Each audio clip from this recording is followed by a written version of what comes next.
Alô, alô, alô, alô, alô, alô, alô.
Alô, alô.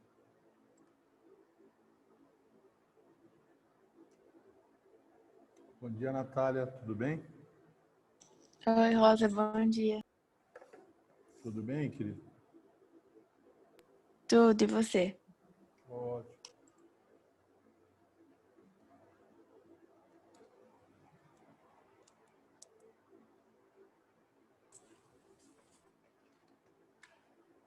Bom dia, David. Tudo bem? Bom dia, professor. Tudo bem com o senhor? Ótimo.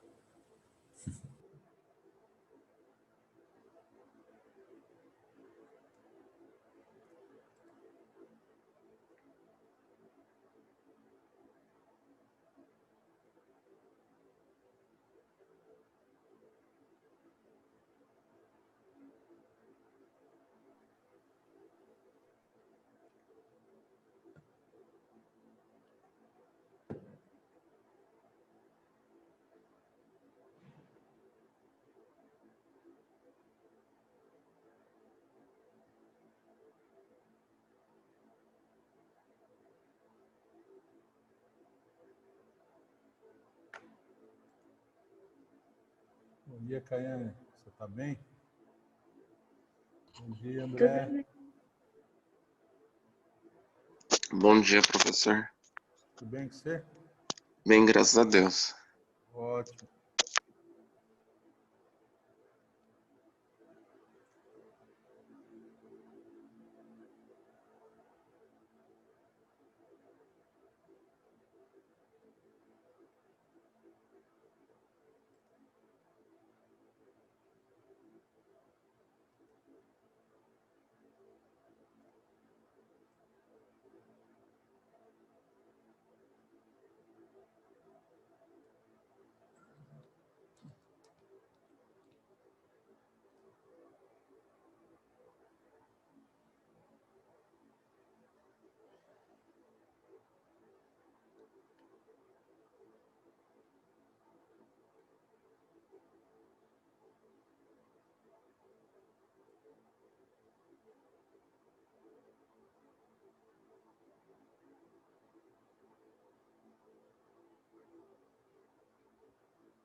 Hoje nós vamos começar fisiologia, queridos.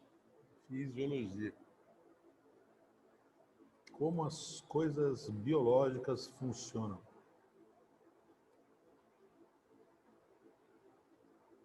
Tava muito ansiosa para você dar essa frente, essa aula. Eu não ouvi, Natália. Repete, por favor. Eu falei que eu tava muito ansiosa para você dar essa parte da matéria. Ah, é? Sabe que no vestibular, fisiologia não tem caído tanto, né? Tem caído menos. Mas, Sim, eu acho que tem mais incidência nas VUNESPs, né? mas esse curso que você escolheu aí, sabe, medicina, vai, você vai ouvir falar disso todo dia, todo dia, todo dia. Ansiosa. E vai ter que ser boa nisso, hein?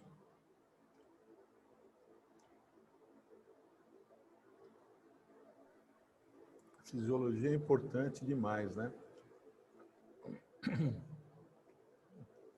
Para você ter uma visão mais ampla, né? Do paciente, conseguir fazer o seu diagnóstico de modo mais acertado, né?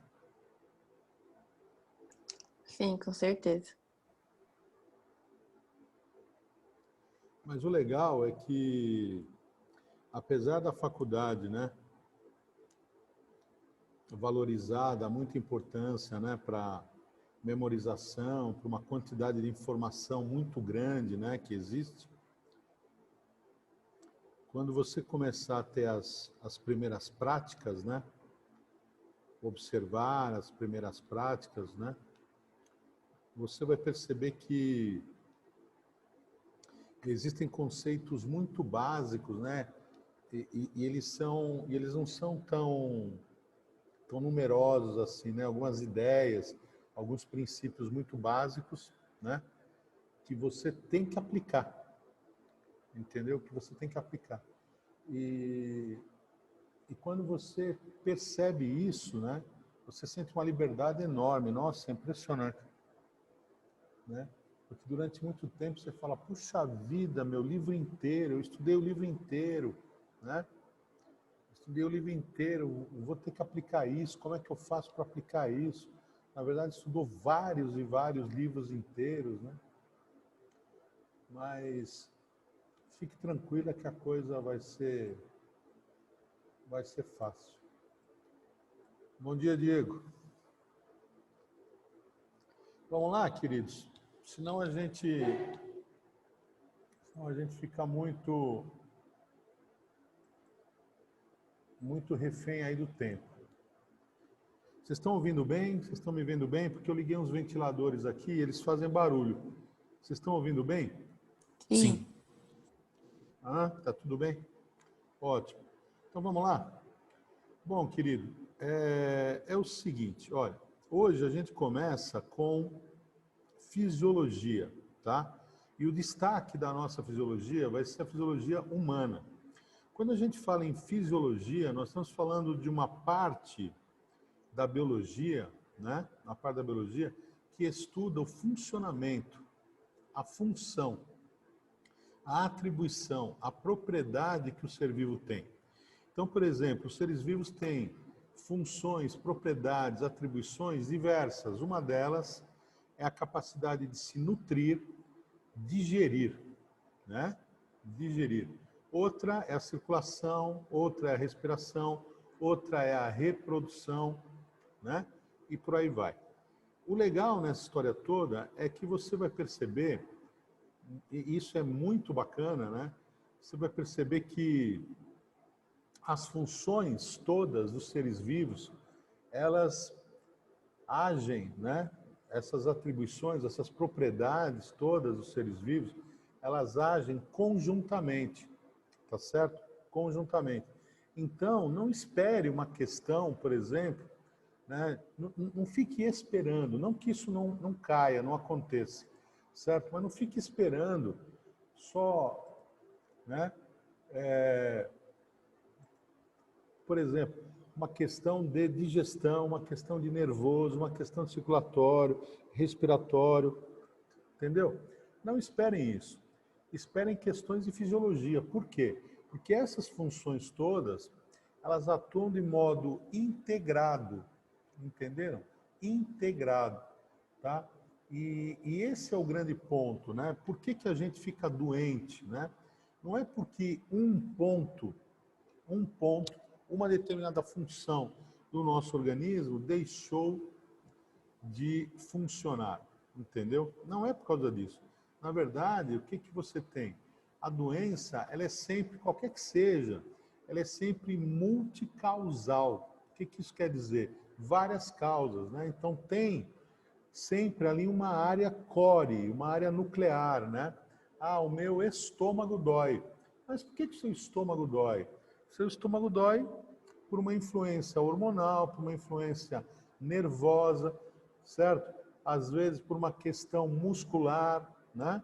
Entendem? Então, é importante isso. Na medida do possível, procurem, façam um esforço para sair um pouco, né? Sair um pouco da área específica que a gente vai estudar, certo? É lógico que há detalhes importantes, né? Mas esperem para os vestibulares, para as provas, né? Questões que ultrapassem o tema, né? Que elas sejam mais integradas, né?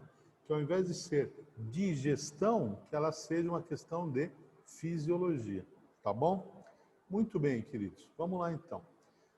Eu começo a aula de digestão com uma palavra importante, chamada hidrólise. Hidrólise, muitas vezes, o aluno esquece, o aluno simplesmente não considera, e, na verdade, a quebra pela água, é o que caracteriza o processo digestivo. A digestão ou degradação, né, de moléculas orgânicas ou hidrólise, né, vai liberar para a gente o quê? Nutrientes, tá certo? Então, os nutrientes são extremamente importantes, né? E o processo de digestão é sempre um processo que acaba liberando, né? Liberando ao longo do seu acontecimento, né? Da sua ocorrência, energia. E por quê? Porque sempre o alimento, né? É uma molécula maior formada por unidades. Essas unidades que formam essa molécula orgânica maior podem ser iguais. E aí você vai chamar essa molécula de polímero, tá? Então, por exemplo, o amido é um polímero de unidades chamadas glicose, tá certo? Os lipídios já não são formados por unidades exatamente iguais. As proteínas, né, elas são formadas por unidades muito semelhantes, que são os aminoácidos, tá? Então, posso chamar o alimento formado aí por moléculas grandes, no mínimo de macromolécula, tá? Então, exemplo de macromolécula, os polissacarídeos, que são os açúcares complexos, como, por exemplo, glicogênio, celulose, amido, tá? Posso chamar de macromoléculas, né? Os lipídios, né? Posso chamar de macromolécula os ácidos nucleicos, DNA, RNA e as proteínas, tudo bem? Então, tudo isso, queridos, tudo isso estará presente na nossa alimentação. Por quê? Porque o que a gente come é celular. E se o que a gente come é celular, nós temos compostos orgânicos ali. Tá legal? Então, eu tenho que pensar que existe uma capacidade de utilizar esses compostos, tudo bem? Certo? Uma capacidade. Muito bem. Então, vamos ter enzimas, né? Vamos ter enzimas capazes de atacar, hidrolisar, né? Degradar, ajudar na catálise, certo? Muito bem. Então, o que quer dizer tudo isso? Que essas enzimas vão permitir a transformação dessas moléculas grandes em unidades menores. Então, no caso dos açúcares complexos, as unidades menores são os monossacarídeos.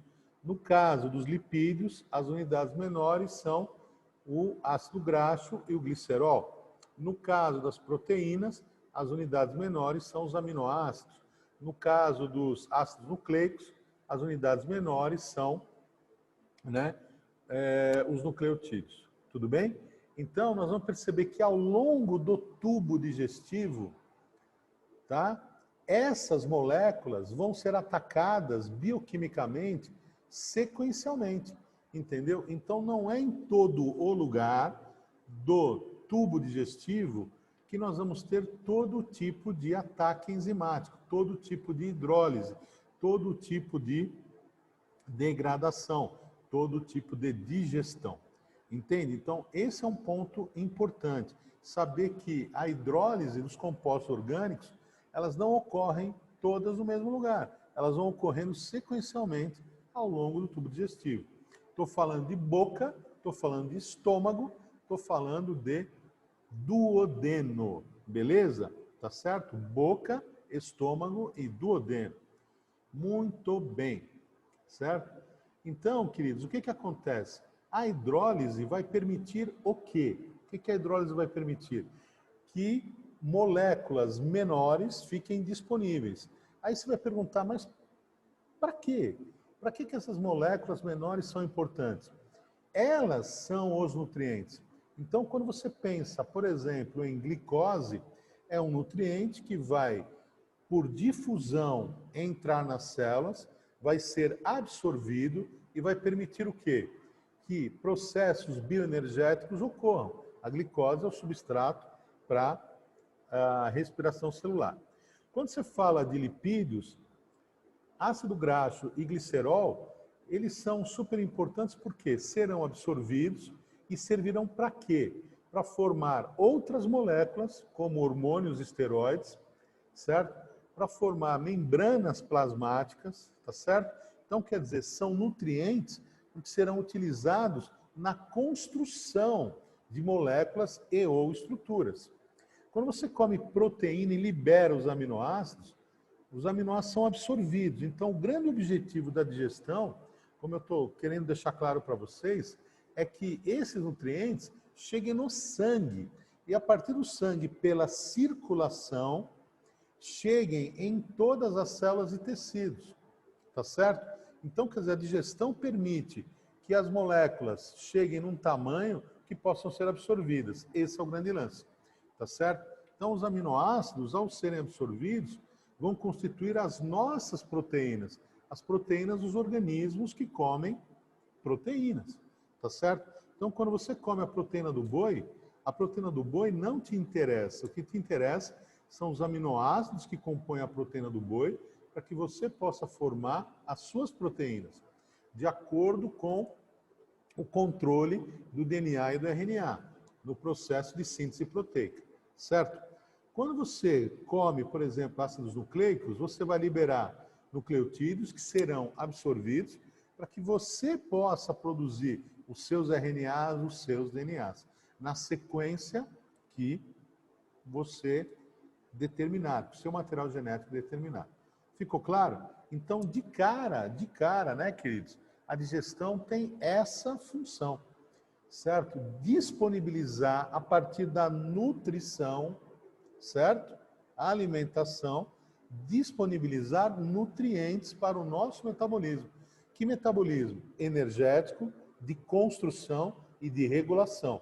Então, nutrientes que serão utilizados para produzir ATP, para construir estruturas, proteínas, por exemplo, tá certo? Membranas plasmáticas, tá bom? Outras moléculas esteroides, lipídicas, por exemplo, e metabolismo de regulação, né? Para você poder construir, né? RNA e DNA e controlar todo o metabolismo, tá certo? Muito bem. Então é para isso, pelo menos, que a digestão serve. Fundamental, tá bom? Legal. Agora, outro ponto importante, de cara para vocês, é que a alimentação, ela permite ingerirmos nutrientes que não precisam ser digeridos, certo? Ou seja, eu posso simplesmente comer uma fruta, na fruta eu tenho monossacarídeo frutose e ele vai ser absorvido sem digestão. Só que eu não estou falando exatamente dessa categoria de substância, porque a gente discutiu isso no slide anterior. Estou falando de categorias, por exemplo, a frutose é um açúcar, mas nem todos os açúcares podem ser absorvidos diretamente. Concordam comigo? O amido tem que ser digerido. Mas existe uma categoria de substâncias, as vitaminas, que, sem exceção, são absorvidas diretamente. Não precisam ser digeridas, beleza? Super importante. E aí, eu vou dar uma dica para vocês. Em termos de vitaminas, vamos dividir as vitaminas em dois grandes grupos. As lipossolúveis e as hidrossolúveis, tá certo? Para você guardar o que é lipossolúvel, guarde a sigla DECA. DECA. D-E-K-I-A. DECA. Beleza? Certo? DECA. Vitamina D, que é o calciferol. Super importante para quê, gente? Para fixação em ossos, dentes, tá? E vai permitir o quê? Ora, vai permitir estrutura, né? Formação de estruturas rígidas, importantes, de sustentação, né? Como é o caso dos ossos e dos dentes. Muito bem. Você tem aí exemplo do que a falta da vitamina D causa. Isso já foi mais importante no vestibular, mas dependendo do vestibular, se for tradicional, ainda cai. A falta de vitamina D está associada ao raquitismo, ossos frágeis, tudo bem? E aonde eu vou encontrar a vitamina D? Nas margarinas, no ovo, no leite, principalmente, tá bom? A vitamina D, ela pode ser produzida, né, no nosso organismo, na pele, a partir do colesterol, tá? E da incidência de luz solar, certo? Então, isso é bastante importante. Mostra um comportamento, né, saudável. Então, nos colocarmos ali, né, ao ambiente livre, ao ar livre, tá certo? Pelo menos algum tempo do dia é fundamental. Receber a luz solar, tá certo? Então, não é uma questão de bronzeamento, mas é uma questão de produção de vitamina D. Em termos humanitários, né? Em termos humanitários, os detentos, os prisioneiros, né? As pessoas que ficam nas cadeias e prisões têm direito ao banho de sol. O banho de sol está diretamente associado a isso, né? A garantir, né, uma saúde esquelética do sistema de sustentação, tá bom? Bastante importante. Vitamina D. Então, uma parte dela pode ser ingerida, tá certo? E outra parte dela pode ser produzida, né, na pele a partir de matéria-prima, por exemplo, que é metabolizada no fígado, como é o caso do colesterol, tá? Vitamina E, tá? Também chamada de tocoferol. Principal ponto importante dela, principal ponto para o vestibular, é que ela está associada com a fertilidade. Então, ela é, do mesmo modo que a gente pode chamar a vitamina D de antirraquitismo, a gente pode chamar a vitamina E de antiesterilidade, beleza? Antiesterilidade, bastante importante. A vitamina D, por outro lado, também causa anemia, a deficiência dela. Tudo bem? Onde é que nós vamos achar? Carne, né? Germe de trigo, que na verdade é o quê? Uma proteína, né? Os cereais integrais, nozes e ovos, tá bom? A vitamina K, queridos, vitamina K, menadiona, tudo bem? Principal função dela, então, é evitar a dificuldade, né, na coagulação, tá? Então, quer dizer, é uma vitamina extremamente importante, né? Extremamente importante. Ela vai atuar no processo de coagulação sanguínea. Quando a gente fala de coagulação sanguínea, nós estamos falando de quê? De um processo que evita o extravasamento de sangue, seja internamente, seja externamente. Se eu tenho uma lesão, um corte, né, e eu começo a perder sangue, isso vai causar diversas consequências. Então, ao perder sangue, o volume sanguíneo diminui. No que o volume sanguíneo diminui, a pressão diminui. Se a pressão diminui no sistema circulatório, eu posso ter o quê? Dificuldade de retorno de sangue ao coração, para que seja enviado ao pulmão e ao corpo. Esse retorno venoso, se deixa de ocorrer, pode causar um choque no indivíduo. E aí aquelas famosas pressões, 12/8, por exemplo, elas vão se alterar muito. E você vai ter o 8, que é a pressão de retorno sanguíneo, né, abaixando muito. Se o sangue não retorna ao coração, você entra em choque e pode vir a falecer. Tá certo? Muito bem. Então é um problema muito, muito sério. A gente tem que manter a pressão em níveis constantes. Tudo bem? Legal. Então, o que que acontece? A vitamina K, ela participa diretamente do processo de coagulação. Muitas vezes, algumas pessoas têm dificuldade de coagulação, certo?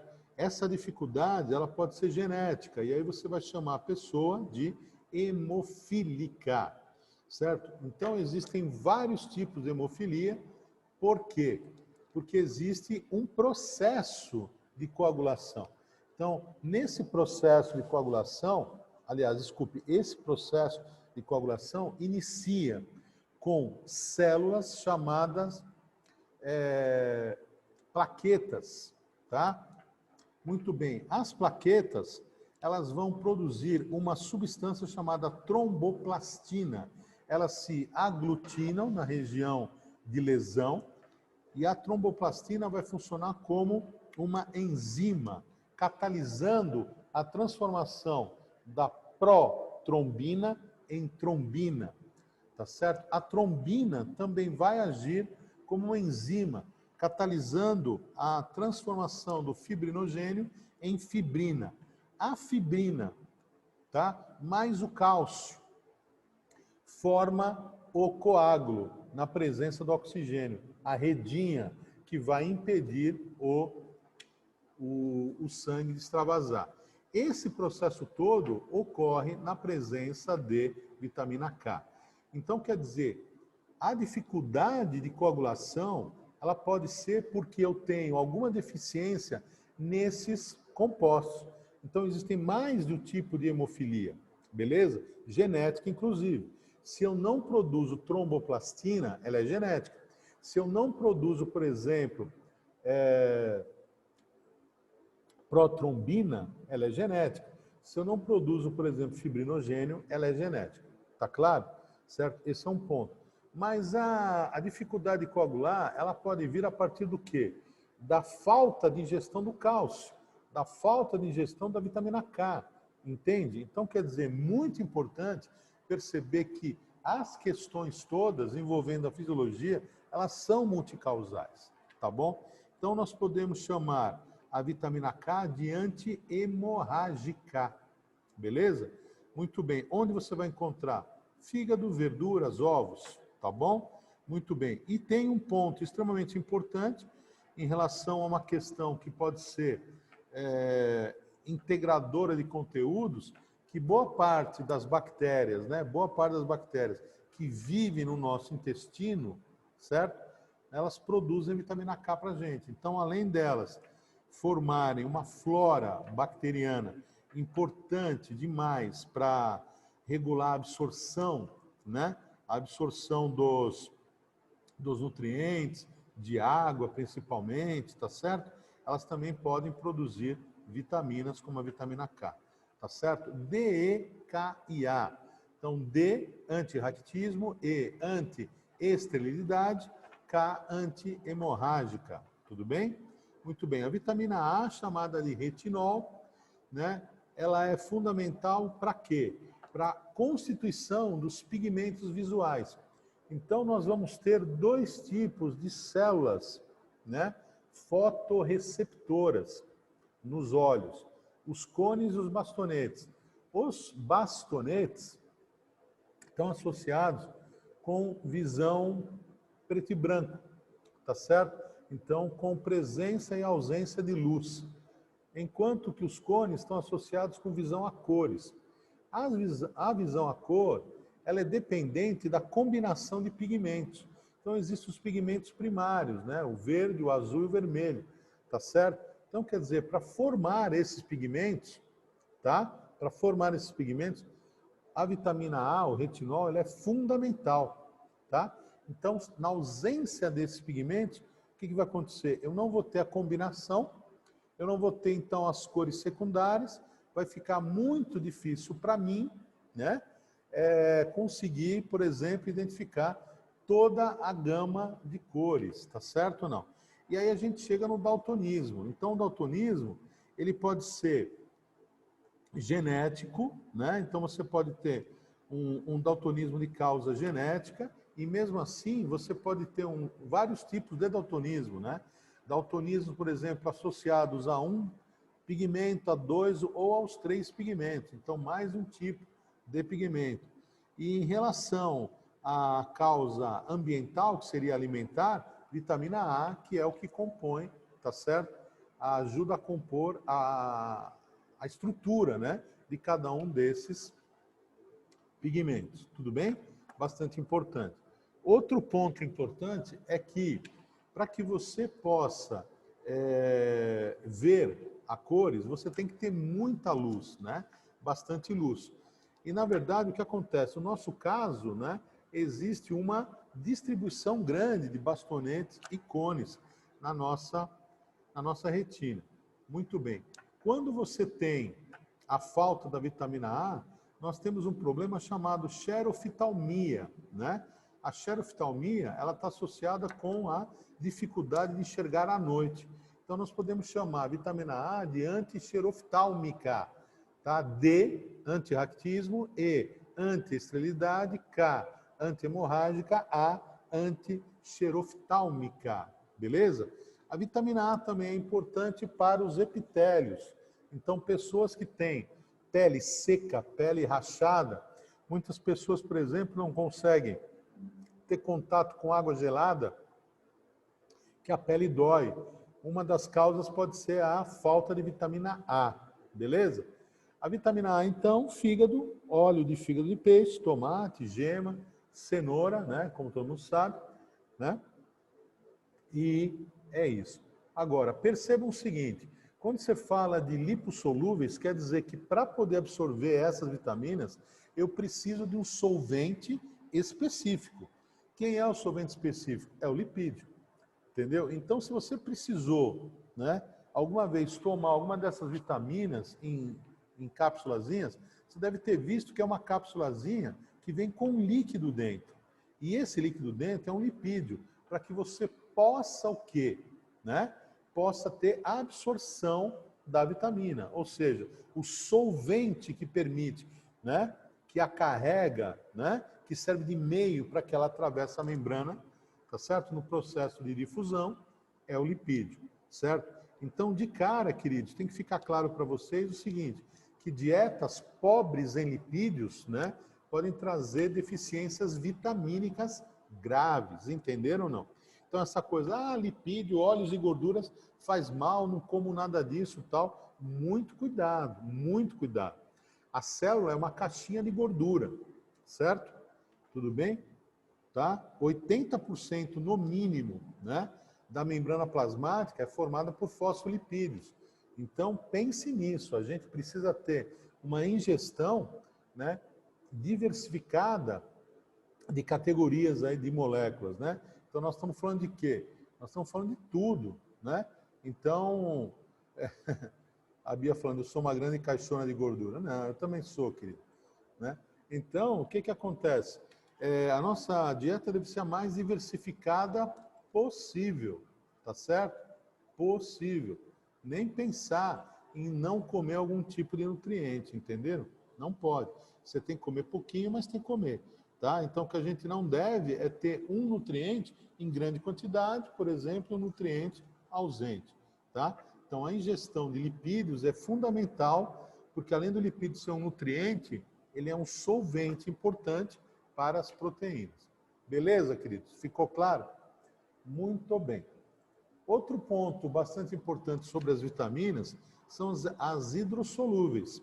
Então, entre as hidrossolúveis, né, nós temos o complexo B. Então, bobagem, eu não aconselho você a ficar decorando estas vitaminas todas. a tiamina, riboflavina, niacina, lidoxina, cobalamina, entendeu? B1, B2, B3, B6 e B12, respectivamente. Tá? Você vai perceber que todas elas, prestem bem atenção, olha lá que legal, coenzima na respiração celular, coenzima na respiração, coenzima no metabolismo de aminoácido, né? Glóbulo vermelho, ou seja, respiração celular também. Então, todas elas estão associadas com o metabolismo energético. Você ficou anêmico? Você está fraquinho? Tá certo ou não? Você está com algum problema em termos de energia? Tá? Então, o que o médico vai passar para você? Complexo B. Tá claro? Então, bastante importante. Então, dá uma olhada aqui ó, nas deficiências. Beriberi, fraqueza muscular, né? Perda de apetite, dermatites, né? Distúrbios digestivos, lesões, anemia, tá bom? Então, pensem nisso. É uma questão associada ao metabolismo energético principalmente, tá bom? Muito bem. Quando a gente fala de fontes de vitaminas, pensem em carnes, pensem em leite, pensem em ovos, tá certo? Pensem em cereais integrais, tá bom ou não? Certo? Difícil errar, bem difícil. Ômega 3, querida, Natália, é um lipídio, né? É um lipídio, é um ácido graxo. Super importante porque ele permite a formação do bom colesterol, tá certo? E o bom colesterol, ele vai ser produzido no fígado, tá certo? Então, o ômega 3 muito presente em peixes, né? É um nutriente extremamente importante para que a gente tenha a produção do colesterol no próprio corpo. E aí, dependa muito menos, por exemplo, de gorduras, né? De gorduras insaturadas, né? Que são problemáticas. Tudo bem? Certo? Agora, outro ponto importante, queridos, é o ácido fólico. Então, o ácido fólico ele está associado diretamente com a produção de glóbulos vermelhos. O ácido fólico também é extremamente importante para a formação. Por quê? Porque o glóbulo vermelho está associado diretamente à troca gasosa, transporte de oxigênio. Transporte de oxigênio, produção de ATP, respiração celular, certo? Ou seja, você está dando, né, o suprimento energético de que a célula precisa. Quando as mulheres estão grávidas, né, o ginecologista, de cara ele fala, o obstetra, de cara ele fala, tome ácido fólico, ajuda, tá certo? Então, quer dizer, atender a demanda energética, você entendeu? Atender a demanda energética do processo gestacional. Diferente do que as mães pensam, né, as mulheres pensam, não precisa comer, não, agora eu estou comendo por duas. É uma puta desculpa, né, cara, para comer pra caramba, né? Então tem que parar com isso. O ideal é que a mulher, durante a gestação, ela aumente quanto de peso? O peso relativo à criança, só. Você está entendendo? Só e mais nada. Então, durante uma gestação, você vai ter aí, entre placenta, líquido amniótico e criança, uns 8, 9 quilos. Acabou. Agora, tem mulher que, infelizmente, né, aproveita a gestação e vai lá para cima. Entendeu? Então, o lance não é esse. Você tem que ter uma alimentação saudável, entendeu? Mas você precisa de alguns nutrientes específicos. Quais são os nutrientes específicos? Ácido fólico, por exemplo. Tá claro? Então, o ácido fólico ele é extremamente importante para evitar outras causas que não a genética de má formação do embrião. Entendeu? Por quê? Porque a partir do momento que o embrião tem como atender uma demanda energética, o processo de embriologia ocorre bem. Entendeu? Porque ele exige muito isso. Entendeu? Então, faltou ATP, você vai ter problema. Tá bom? Extremamente importante. Tá? Muito bem. E o ácido fólico vai estar aonde? Então, olha que legal lá. Verdura escura, né? Melão, banana, fígado e leguminosa. O fígado é campeão, você viu, né? O fígado está presente, todas as vitaminas estão presentes quase no fígado. Bastante importante. Então, pense nisso. Frito, fígado, leite, ovos, carne vermelha, tá certo? Cereais integrais, tá bom? Muito bem. E uma vitamina bastante importante, que é a vitamina C, né? A vitamina C, ela de cara é um composto antioxidante. Então, além de participar diretamente lá da respiração celular, você lembra no ciclo de Krebs, certo? Ciclo do ácido cítrico, tá? Associe com vitamina C. Vitamina C vai estar presente aonde? Nos frutos cítricos, tá? Então, além dele ser antioxidante, né? E isso é super importante, porque quando as moléculas, né? Quando as moléculas participam do metabolismo biológico, o que acontece? Elas se alteram, muitas delas se alteram, ou o metabolismo acaba produzindo moléculas que vão oxidar outras. Então elas perdem elétrons, por exemplo, entendeu? Se oxidam, e aí o que acontece? Vão acabar pegando elétrons em moléculas biológicas. Então, quer dizer, uma molécula oxidante, ela é perigosa no organismo. Por quê? Porque ela pode ser mutagênica. Entendeu a ideia? Uma molécula que oxida, uma molécula biológica como DNA, RNA, proteína, tá certo? Ela é perigosa, porque ela vai alterar essa molécula biológica, que vai deixar de atuar, de funcionar normalmente, e isso pode ser perigoso, tá entendendo? Isso pode originar o quê? Uma doença. É complicado. Então, uma das maneiras de você evitar essa situação é a ingestão de vitamina C. A vitamina C é hidrossolúvel, então ela não acumula no corpo, tá? Então, existe um químico, na verdade existiu, né? Morreu, Linus Pauling, né? Ele ingeria cerca de 10 gramas, tá certo? De vitamina C por dia, entendeu? Então, ele estimulava um processo de antioxidação, tá certo? Portanto, manutenção da integridade da saúde dos tecidos, bastante importante. Aumentava o quê?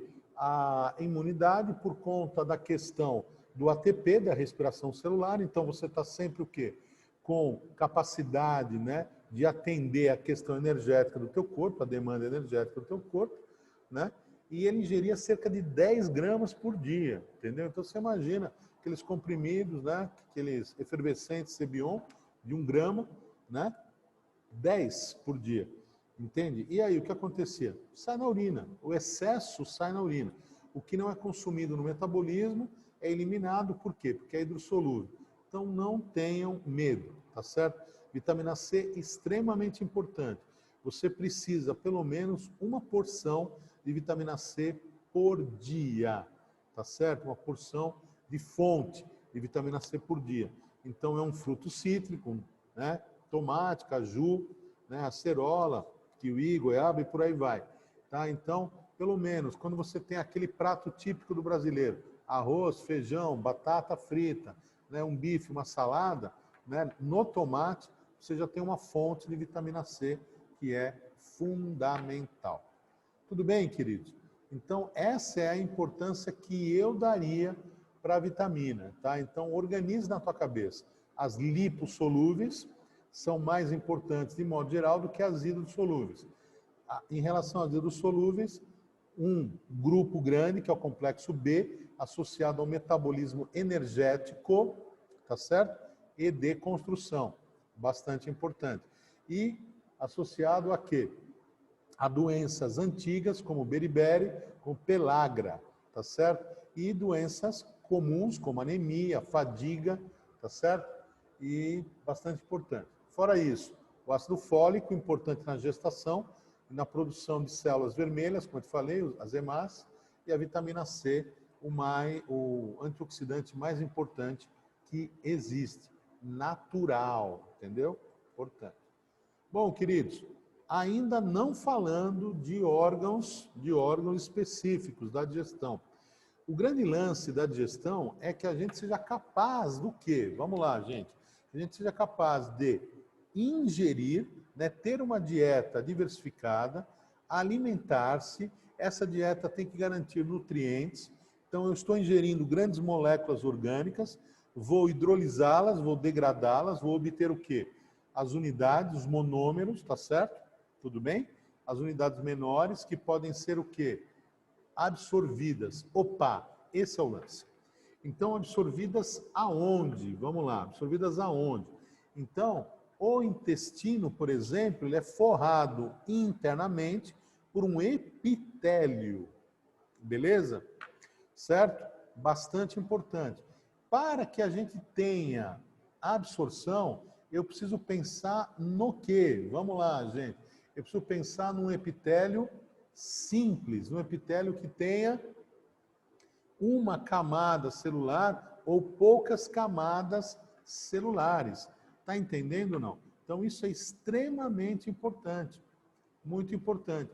Os epitélios, por exemplo, né, eles são formados por células justapostas, células que não têm espaço entre elas, são justapostas sobre uma lâmina basal. Tá certo? Então, isso é um epitélio. Agora, eu posso ter o quê? Epitélios com várias camadas. Então, eles são chamados de estratificados. De acordo com a forma da célula, posso chamar de cúbico, olha aqui, ou prismático.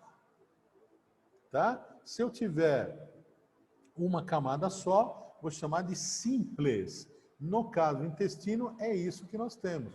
Um epitélio simples, cúbico ou prismático. Tudo bem? Então, no intestino, é isso aqui. Então, eu vou ter que pensar o seguinte, para ocorrer absorção legal, certo? Eu vou ter que passar menos camadas possíveis.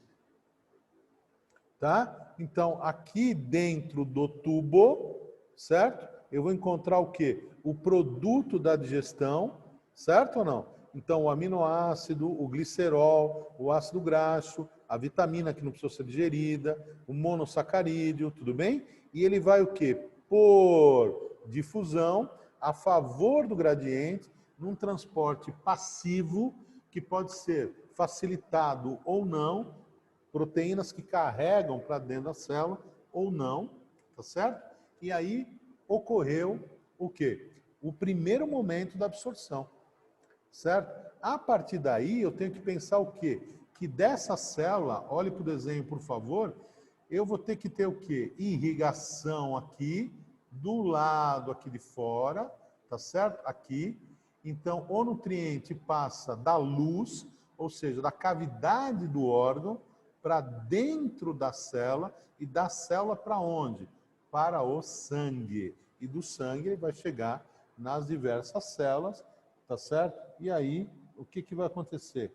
Ao chegar nas diversas células, você começa a ter disparado o metabolismo, tá certo? De construção, de regulação e energético, tá bom? Então, só ocorre a absorção porque nós temos epitélios simples, tá? Uni-estratificados, tudo bem? Que facilitam a absorção. Tudo bem ou não? Ficou claro? Bastante importante isso. Muito bem.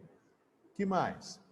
Por outro lado, queridos, por outro lado, na digestão, nós vamos ter catalisadores. Você estudou com o Castilho. O catalisador vai fazer o quê? Ele vai acelerar, certo? A hidrólise. A hidrólise é a digestão. Então, o catalisador vai acelerar a hidrólise. Muito bem. Mas, espera aí, o que é a catálise? Como é que ele acelera? Ele acelera porque ele diminui a energia de ativação, a energia necessária para que você tenha a reação, e a partir daí o que acontece? Vamos lá. A reação acontece mais espontaneamente, vai ser mais rápida, beleza? Muito bem, então tem que ficar claro na minha cabecinha. Espera aí. A enzima é o catalisador biológico. A enzima é uma proteína. Passinho para trás. Vai, passinho para trás. Para produzir a proteína, o que eu precisei? Ribossomo. Traduzindo RNA mensageiro.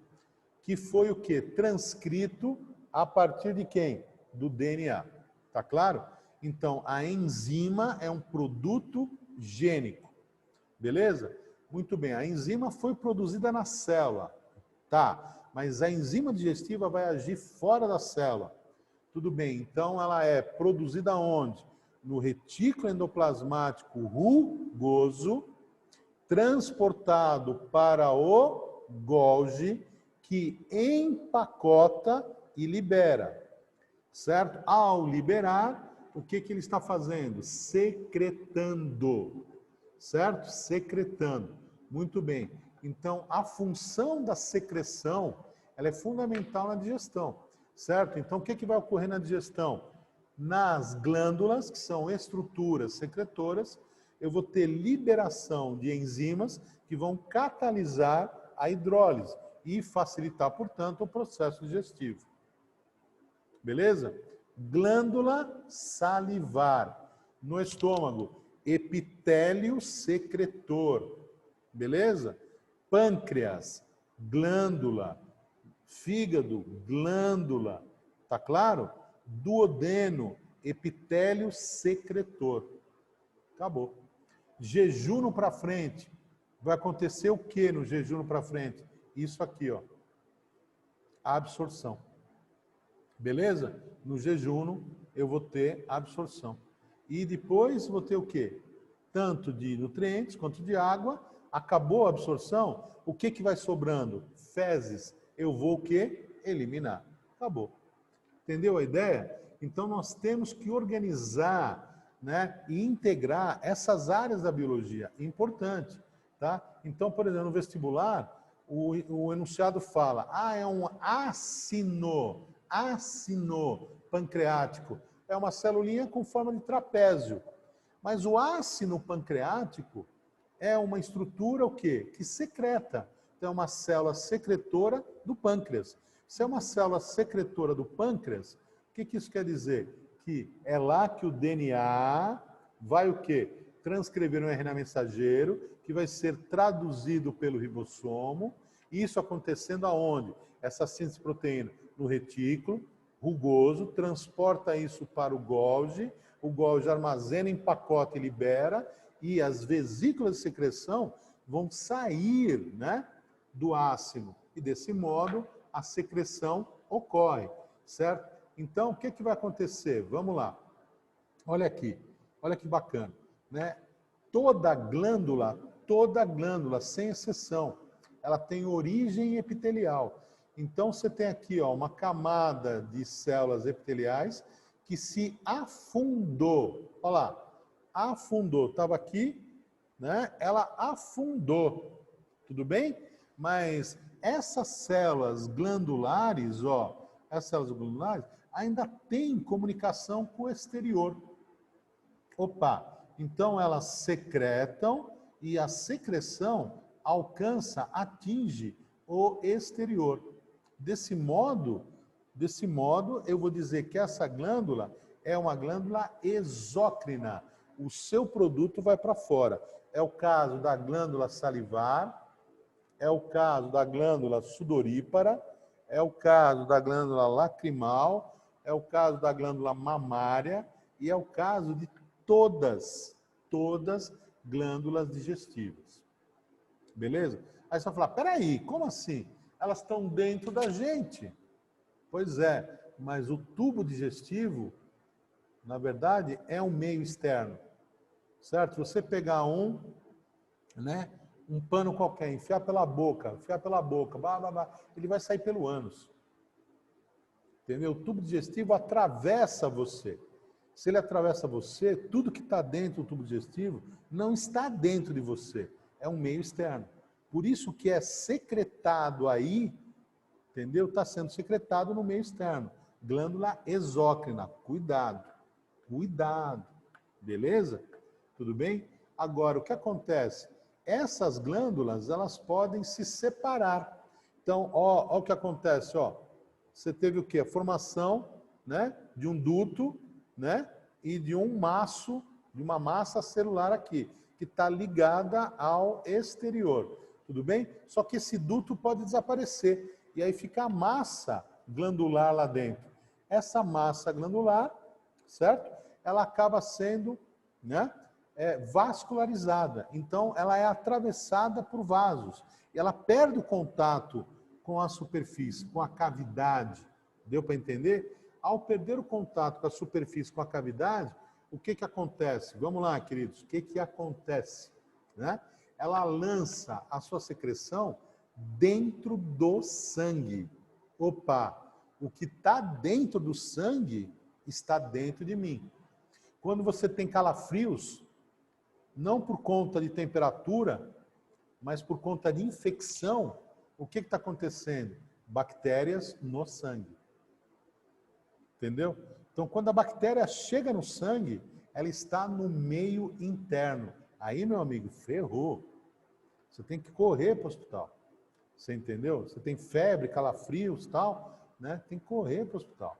Né? Você está com alguma infecção, né? Está com algum parasita, com certeza, no sangue. Entendeu? Muito bem. Então, quer dizer, o sangue é meio interno, o músculo é meio interno. Tudo bem? Ficou claro? E aí o que acontece? Quando a glândula lança, tá? A secreção, que tem a mesma origem, tá entendendo? Mesma origem. É o Golgi, é o retículo, é o ribossomo, é o RNA, o DNA, mesma origem, tá certo? É uma expressão gênica, é um produto gênico. Então, quando, vamos lá, a secreção é lançada no sangue, ela está sendo lançada dentro de você, no meio interno. E aí você vai chamar essa glândula de endócrina. O fígado é uma glândula endócrina. Beleza? Endócrina. Tá? Certo? As secreções do fígado são lançadas no sangue. Tá bom? Certo? Muito bem. E o pâncreas é uma glândula mista, endócrina, liberando, por exemplo, insulina e glucagon, que vão participar do metabolismo, né, dos açúcares, vamos falar disso mais para frente, tá? E as enzimas digestivas, exócrina, portanto. Tá claro? Cuidado, por favor, queridos. Vamos lá, então, continuando. Né? Outra função importante, né? A gente tem um tecido, né, conjuntivo, propriamente dito, de reserva, que é o tecido adiposo. O tecido adiposo está associado diretamente ao que comemos, tá certo? Então, se a gente come moléculas orgânicas mais do que a gente precisa, elas vão ser acumuladas. Acumuladas aonde? No tecido adiposo, tá certo? Então é assim, aminoácidos, tá? Aminoácidos não são armazenados. Sobrou aminoácido, você não fez exercício para o teu músculo crescer, aumentar, né? Ele vai ser usado na respiração celular ou ele acaba se transformando via ciclo de Krebs em gordura, beleza? Então não adianta falar, o que eu estou comendo é proteína, beleza, não vou engordar. Não. Você precisa consumir um aminoácido. Então, se você come proteína e faz exercício, beleza. Entendeu? Se você come proteína, né, e o teu corpo utiliza os aminoácidos, né, para construção, ótimo, né? Para formar proteínas, para formar enzimas, para formar hormônios, ótimo, tá? Do contrário, ele pode, via ciclo de Krebs, se transformar em gordura e constituir tecido adiposo. Açúcares, mais fácil ainda, tá certo? Então, o açúcar, ele é armazenado temporariamente na forma de glicogênio no fígado. Mas o glicogênio é uma reserva rápida, que eu produzo na segunda de manhã para consumir ao longo da segunda ou na terça, de manhã e de tarde. Se eu começo a não consumir isso, e eu acabo o quê? Acumulando mais, ingerindo mais do que eu preciso, o que acontece? Esse glicogênio, uma parte desse glicogênio, transforma-se em gordura no fígado, não é exatamente um tecido adiposo típico, igual aquele que está embaixo da pele, tá certo ou não? Aquele que você consegue tirar numa boa, né, fazendo exercício, tá, fazendo dieta, mas é uma gordura que vai ficar lá no fígado, tá? causando o que a gente chama de esteatose. Muito bem. Qual é o grande problema da gordura? Vamos lá, queridos. Qual é o grande problema da gordura? A gordura, ela pode estar abaixo da pele, subcutânea, ou ela pode estar entre os órgãos. Se ela estiver entre os órgãos, ela vai ser chamada de visceral. E aí ela comprime os órgãos. Ao comprimir os órgãos, ela atrapalha o quê? A distribuição de substâncias no corpo. Então, a tua circulação vai ficar deficitária, certo? A difusão de hormônios, de nutrientes, de enzimas entre as diversas partes do corpo também vai ficar o quê? Deficitária. Então, quer dizer, com gordura visceral, o indivíduo, por exemplo, vai ter problemas hormonais, deficiência de hormônios. Então, por exemplo, insulina vai ser distribuída com mais dificuldade pelo corpo. O cara pode ficar diabético porque ele é gordinho. Entenderam ou não? Ele vai ter problema de depressão, compressão de vasos, tá certo? Então, ponha na cabeça o seguinte, de modo geral, eu não vou encontrar aminoácido, eu não vou encontrar açúcar, eu não vou encontrar nucleotídeo, entendeu? Eu não vou encontrar nada disso na urina e nas fezes, tá certo? Eu vou encontrar, no máximo, um excreta nitrogenado, ou uma substância, por exemplo, que é resultado de um metabolismo, de formação de resíduo, entende? Mas eu não vou encontrar essas moléculas importantes. Isso quer dizer o quê? Que elas acabam sendo armazenadas se você tem excesso. E aí nós estamos falando do adipócito, tá certo? Da célula de gordura, que é um saquinho. Ela esvazia e ela enche, ela esvazia e ela enche. Quando você emagrece, ela esvaziou. Quando você engorda, ela inchou, tá certo? Encheu, na verdade. Por isso tem que tomar cuidado. Aquele efeito sanfona se deve porque você tem adipócitos. Quando é que você produz adipócitos? Quando você tem matéria orgânica sobrando. Então, o grande lance é a gente ter equilíbrio na dieta para não produzir o adipócito. Porque se eu produzo o adipócito, ou ele vai estar cheio ou vazio. Se ele estiver cheio, eu estou gordinho. Se ele estiver vazio, eu estou magrinho.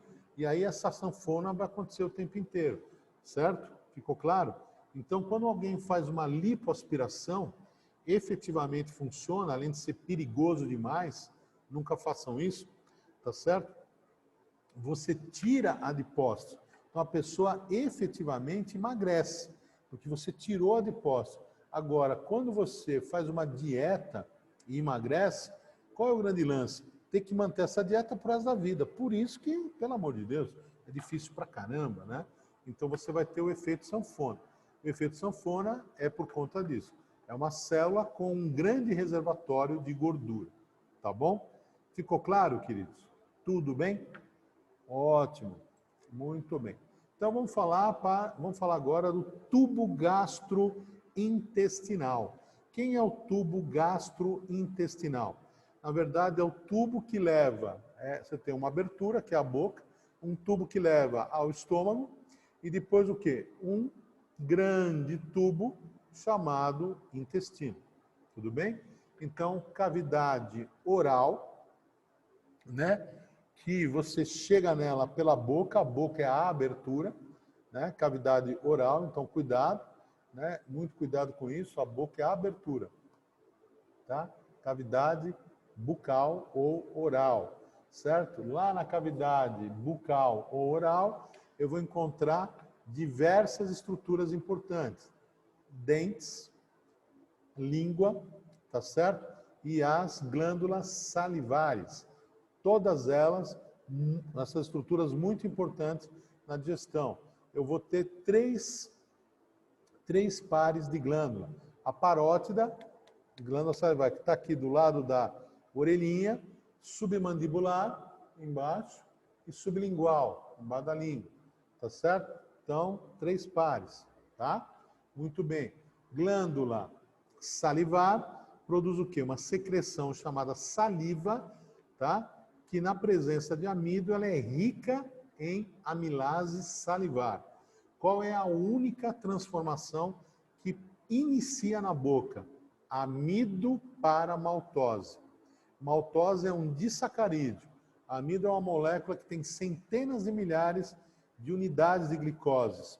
Vou quebrá-la em parzinhos, chamados maltoses. As maltoses são formadas por duas glicoses.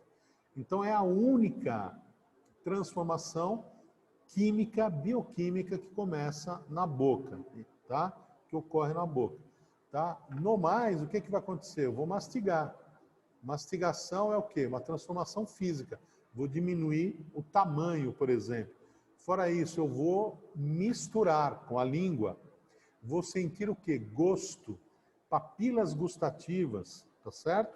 Bastante importante tudo isso. Então, comer dá prazer? Dá prazer. Comer dá memória? Dá memória. Por quê? Cria memória. Porque você tem na língua as papilas gustativas associadas ao salgado, ao doce, ao azedo e ao amargo. Tá certo? Então, tudo isso está associado a terminações nervosas que chegam no encéfalo. Então, quer dizer, eu aprendo a comer, eu crio memórias em relação a sabores e gostos, tá certo? Gosto é uma coisa, está associado com papila gustativa, beleza? Sabor, ó, olfato e paladar. Gosto, papila gustativa, paladar. Olfato e paladar, sabor, certo? Então a comida tem cheiro, aí é sabor. Sabor, nossa, tem vários tipos, uma quantidade enorme de sabores, né? Agora, de gostos, apenas esses 4, tá bom? Muito bem. Depois, eu vou passar para um tubo.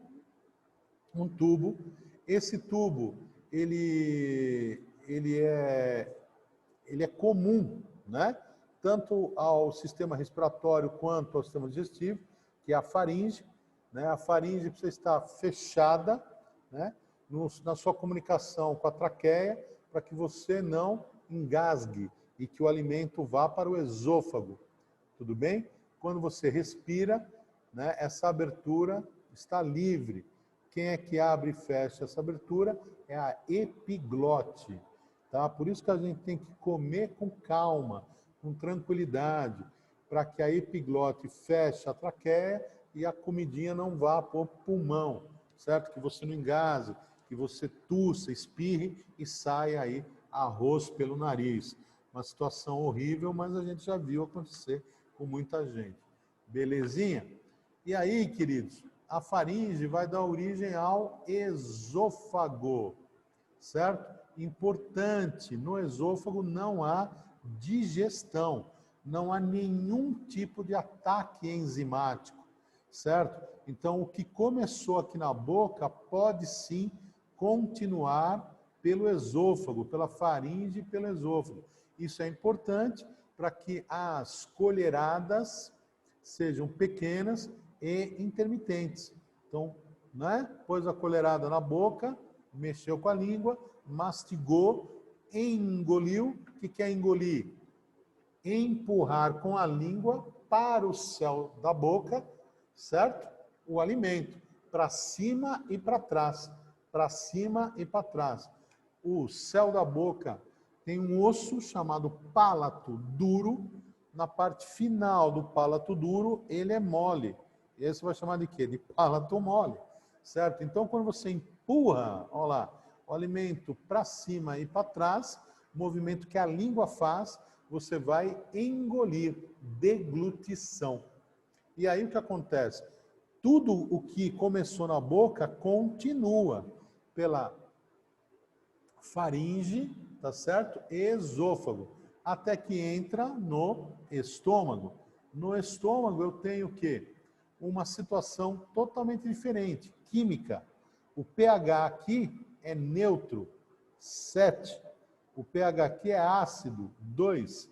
Então, tudo que é proteico e chega aqui, desnatura. Então, quer dizer, a amilase salivar, ao chegar no estômago, desnatura. Então, a digestão do amido Ao chegar no estômago, cessa, para. Ficou claro? Tudo bem? E aqui inicia o quê? A secreção de HCl.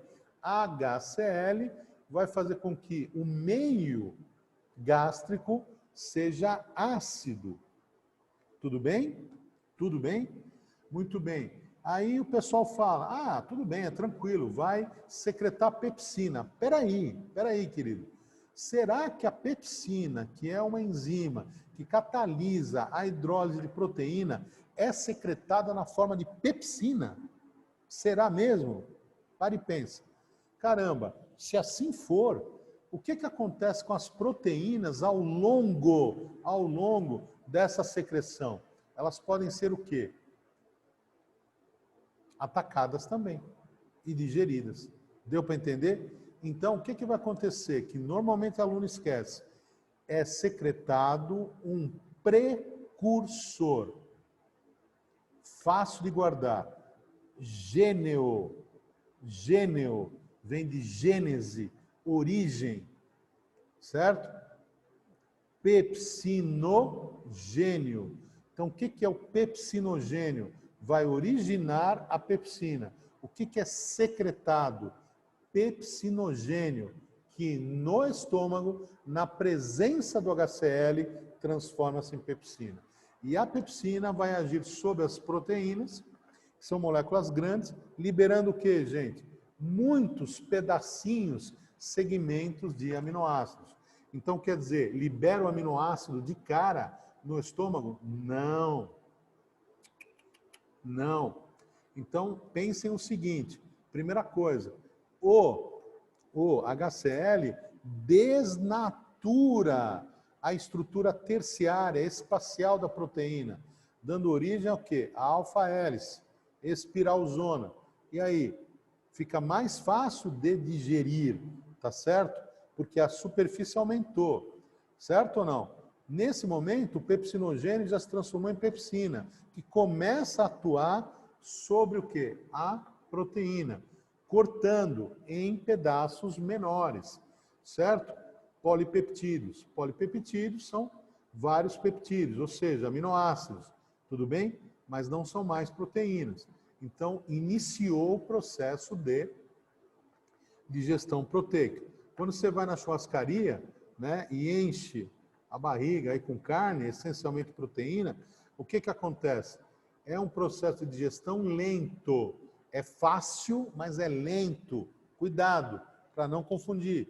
Entendeu? Então, quer dizer, a proteína ela vai desnaturar, vai ser transformada em polipeptídeos, entendeu ou não? O movimento muscular do estômago faz com que, né, todo esse material que está aqui no estômago, né, passe para frente, tudo bem? Isso, então, demora. Por isso que você se sente cheio depois que você foi numa churrascaria durante horas. Totalmente diferente, né, de quando você come macarrão, que além de ser uma digestão fácil, é rápida. Você come macarrão no domingo de manhã, certo? À tarde você já está com fome novamente. Tudo bem? Ótimo. Aí o que acontece? Todo o alimento vem para o intestino delgado. Primeira parte do intestino delgado chama duodeno. E aí, o que acontece aqui? Olha lá, de importante. Pâncreas secreta, fígado secreta. Pâncreas e fígado secreta. Pâncreas vai secretar o quê? Bicarbonato. Tudo que vem do estômago está em meio ácido. Bicarbonato alcaliniza, levanta o pH. Para quê? Para a amilase pancreática poder funcionar e voltar a quê? A digestão dos carboidratos. Você entendeu? Certo? E outras enzimas do duodeno poderem participar. Então você vai ter enzimas aí que vão atacar proteínas, como é o caso do tripsinogênio, que vai virar tripsina lipase, entendeu? Que vai atacar o quê? Lipídios. Entenderam a ideia? Certo? Mas para atacar o lipídio, eu tenho que aumentar a superfície. Eu tenho que transformar um gotão, uma gota enorme, em muitas gotinhas. Quem faz isso? Bile, que é uma secreção das células hepáticas, fígado. Agora, cuidado, querido. Duas coisas sobre a bile importante. Ela fica armazenada na vesícula biliar. Certo? Armazenada na vesícula biliar, que simplesmente libera na presença de gordura. Tá bom? 2. A bile é um emulsificador de lipídios. O que isso quer dizer, querido? Vamos lá. Que ela vai diminuir as gotas, tá certo? Aumentando assim a superfície. Então, tem um efeito detergente. Posso escrever na prova? Pode. Entre aspas, pode. Entendeu?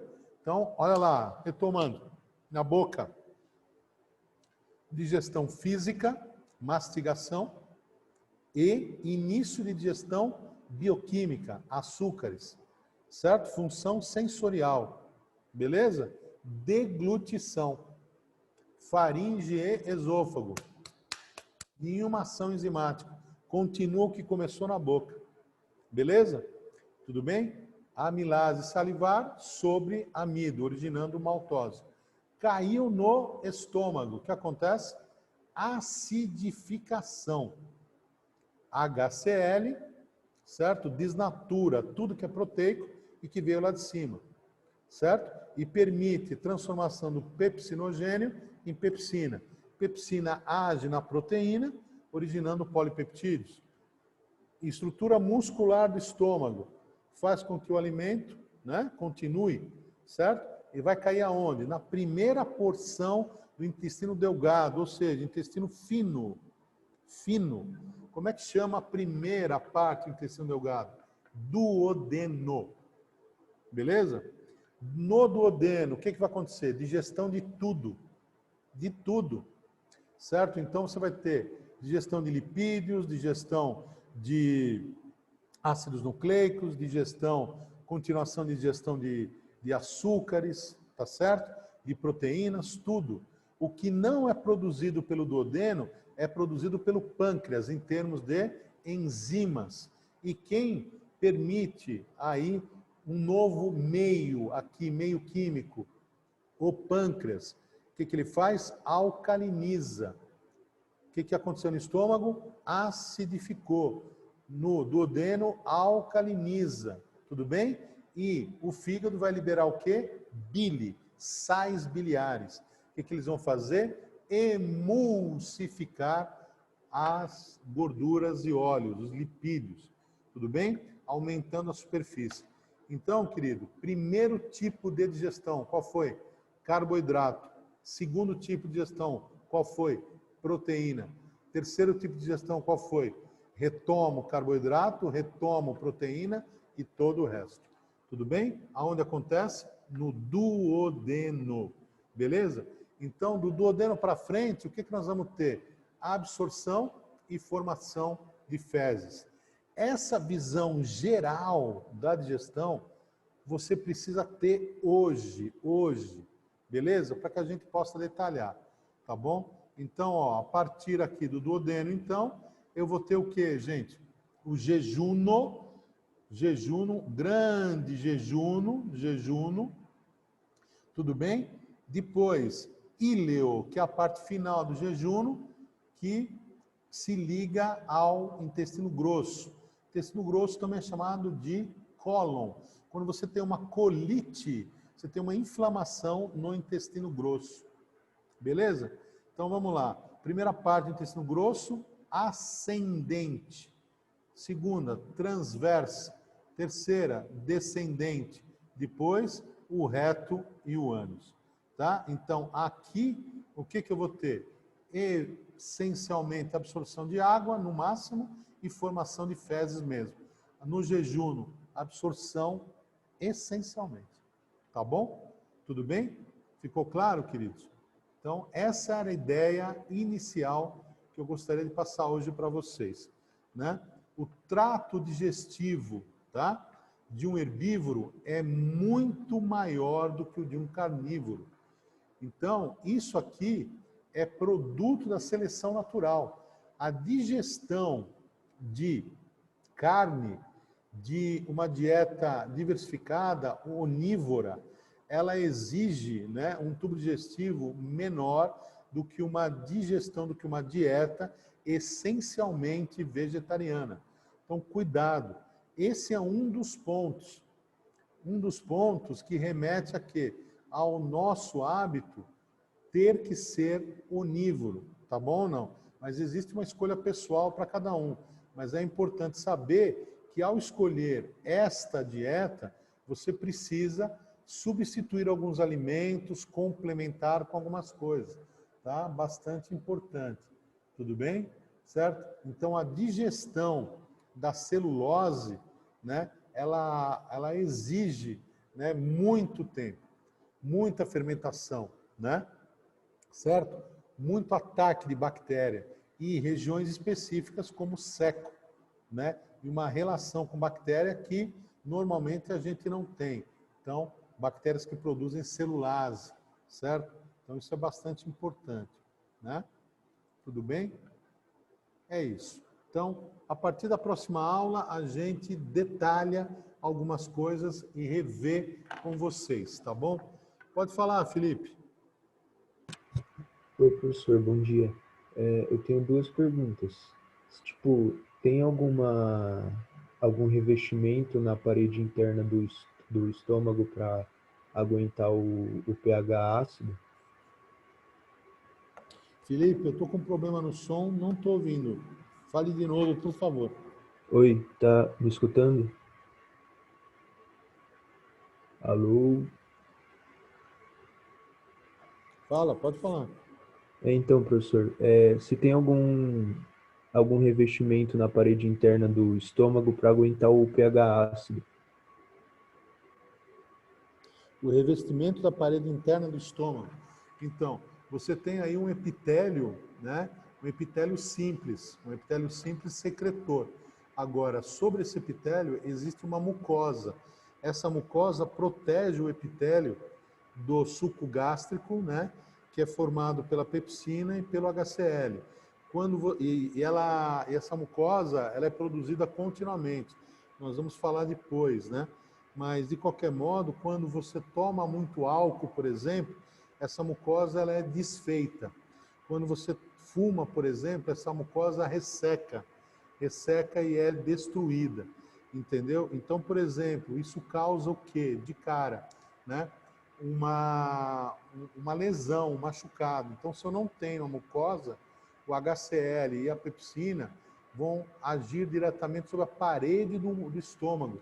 E ao agir sobre a parede do estômago, você tem a possibilidade de gastrite, de úlcera, e se o machucado for muito grande, você pode ter até uma neoplasia, ou seja, um câncer, um tumor. Por isso que deve-se evitar, né, por exemplo, muito álcool, né, e engolir a fumaça, tragar a fumaça, tá certo? Se bem que, se você for ao gastrologista hoje, o gastroenterologista hoje, e ele identificar uma gastrite, né, o que vai acontecer? Ele vai te pedir para fazer uma endoscopia, por exemplo, e em 30 dias, quando você voltar e fizer o mesmo exame, né, é bem capaz de você não ter mais a gastrite. Por quê? Porque é um epitélio que se renova continuamente, entendeu? Apesar de se renovar continuamente, existe essa situação de risco, entendeu? Então, quer dizer, as células, elas são protegidas por uma mucosa. Esse é um ponto. E o outro ponto é que eu não secreto pepsina diretamente. Há o pepsinogênio que vai ser ativado na presença do HCl. Beleza. É isso? Ou Era, mal a tua era, dúvida, é isso? era isso mesmo. E, professor, outra coisa também. Eu não entendi direito por que o estômago precisa de uma enzima para digerir as proteínas, se, tipo, o HCl que está lá já não vai desnaturar as proteínas? Boa pergunta, boa pergunta. Cuidado. A desnaturação,